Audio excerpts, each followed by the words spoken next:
Hello, and thank you for tuning into my video for my 3D protein model. So for my assigned protein, I had the MCR1 protein, which is immobilized colistin resistance 1. It is a phosphoroethanolamine transferase. I'm so sorry if I pronounced that wrong. I'm still working on it. It's an enzyme found in gram-negative bacteria. It is embedded in the bacterial inner membrane where it modifies lipid A, a component of bacterial outer membrane. This modification makes bacteria resistant to colistin, which is an antibiotic often used as last resort treatment for multi-drug resistant infections. Also, apologies if you can hear my dogs walking in the background. So as I was saying, colistin binds to lipid A, which is in bacterial membranes, disrupting them and killing the cell. However, MCR1 adds a phosphoroethanolamine group to lipid A, reducing colistin's ability to bind, making the bacteria resistant.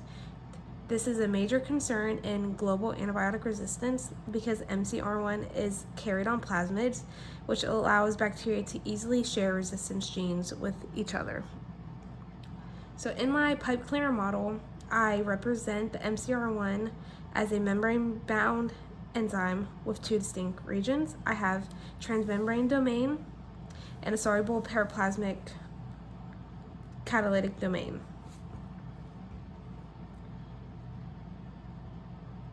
In my 3D model, I tried my best with using the pipe cleaners to represent the alpha helices in the transmembrane domain and also a mix of the alpha helices and loops.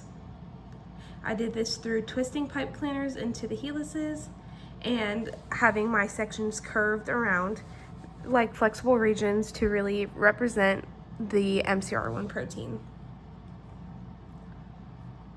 This also helps represent all of the different secondary, tertiary, and quaternary structures. The pipe cleaners worked well for modeling my secondary and tertiary structures because I was able to twist them into alpha helices and bend them to mimic the flexible loops in the catalytic domain. And to specifically represent the mutation, I represented it up here as they became, the protein became unlooped and unfolded. And specifically up here, we can see with the mutated amino acid here in purple, it represents because there's no other amino acids in the model like that. The primary structure is my linear sequence of amino acids.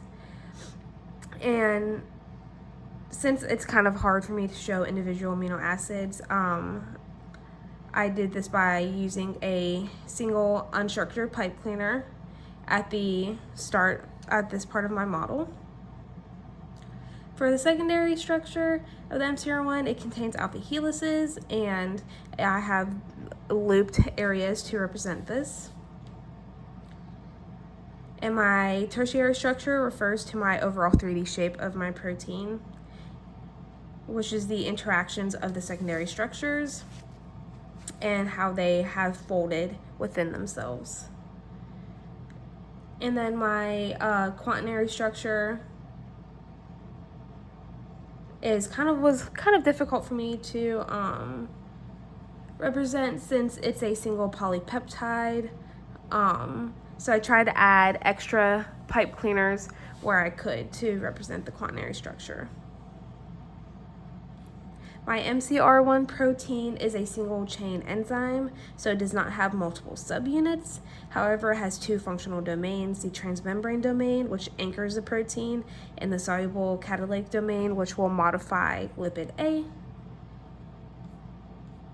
Some MCR1 mutations occur in the active site, which will weaken the ability to modify lipid A. Others affect protein stability, making it less effective or non-functional. Again, like I said, my mutation is up here specifically where it has become unfolded and the different color amino acid.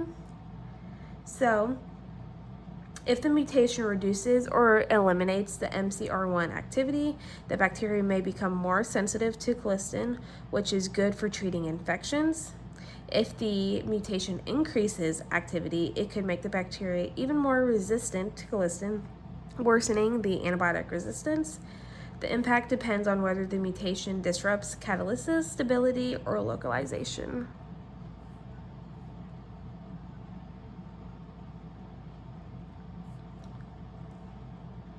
Sorry, I was reading back over my notes to make sure I didn't miss any information. But for in terms of my model itself, the pipe cleaners cannot accurately represent atomic scale distances or the true complexity of folding. The real MCR1 protein is much smaller, obviously, and interacts with lipids dynamically. I can't really represent how it moves mosaically, which I wish I could. Proteins are not rigid. They move and change shape, as I just said. My pipe cleaner model is static, so I cannot show the real-time enzymatic changes. Specifically to a real MCR1 protein, the active sites contain metal ions, which are crucial for function, but my model cannot physically show this, how they interact on the atomic level, and the lipid A binding and colistin resistance mechanisms are extremely simplified, as we can see in this model. So for my final thoughts, my pipe cleaner model is a great way to visualize the MCR1 structure and function.